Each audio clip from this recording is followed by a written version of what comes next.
ये है carat. Carat को हिंदी में गाजर कहते हैं।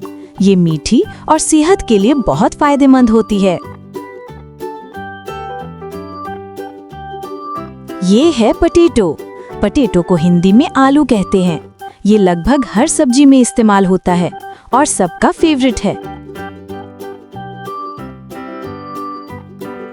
ये है टमेटो। टमेटो को हिंदी में टमाटर कहते हैं।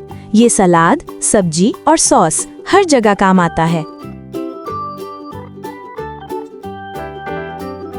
ये है स्पिनच। स्पिनच को हिंदी में पालक कहते हैं। ये आयरन से भरपूर होती है और शरीर को ताकत देती है।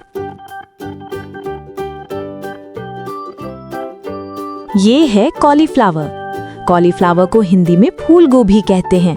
ये स्वादिष्ट सब्जियों में से एक है। ये है कैबेज। कैबेज को हिंदी में पत्ता गोभी कहते हैं। ये सलाद और सब्जी दोनों में इस्तेमाल होती है। ये है ब्रिंजल। ब्रिंजल को हिंदी में बैंगन कहते हैं। इसे कई तरह से पकाया जा सकता है। ये है लेडी फिंगर। लेडी फिंगर को हिंदी में भिंडी कहते हैं। इसका स्वाद हल्का और चिपचिपा होता है। ये है बॉटल गॉर्ड। बॉटल गॉर्ड को हिंदी में लौकी कहते हैं। ये सेहत के लिए बहुत अच्छी मानी जाती है। ये है बिटर गॉर्ड। बिटर गॉर्ड को हिंदी में करेला कहते हैं। ये कड़वा होता है लेकिन शरीर को साफ रखता है। ये है पंपकिन। पंपकिन को हिंदी में कद्दू कहते हैं। ये मीठा और बहुत पौष्टिक होता है। ये है रेडिश। रेडिश को हिंदी में मूली कहते हैं।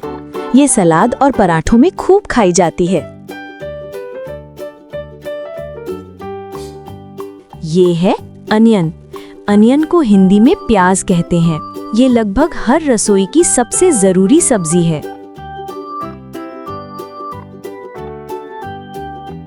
ये है गार्लिक। गार्लिक को हिंदी में लहसुन कहते हैं। ये स्वाद बढ़ाने और शरीर को गर्म रखने में मदद करता है। ये है जिंजर। जिंजर को हिंदी में अदरक कहते हैं। ये मसाले और दवा दोनों में काम आता है।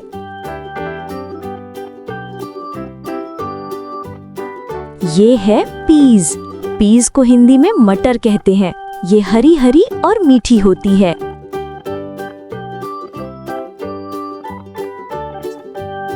ये है कैप्सिकम। कैप्सिकम को हिंदी में शिमला मिर्च कहते हैं। ये कई रंगों में मिलती है और खाने को सुंदर बनाती है। ये है टर्निप।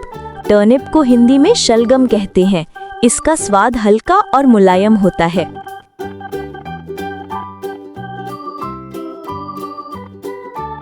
ये है यैम। यैम को हिंदी में जिमीकंद कहते हैं। इसे कई तरह की सब्जियों और पकवानों में इस्तेमाल किया जाता है। ये है कॉर्न। कॉर्न को हिंदी में मक्का कहते हैं। ये उबालकर, भूनकर और सब्जी में हर तरह से स्वादिष्ट लगता है। तो बच्चों, आज आपने सब्जियों के बारे में सीखा। हर सब्जी की अपनी खासियत होती है। कोई मीठी, कोई कड़वी और कोई बहुत स्वादिष्ट। अगली बार फिर मिलेंगे नई सीख और नए मजेदार टॉपिक के साथ। तब तक बाय बाय।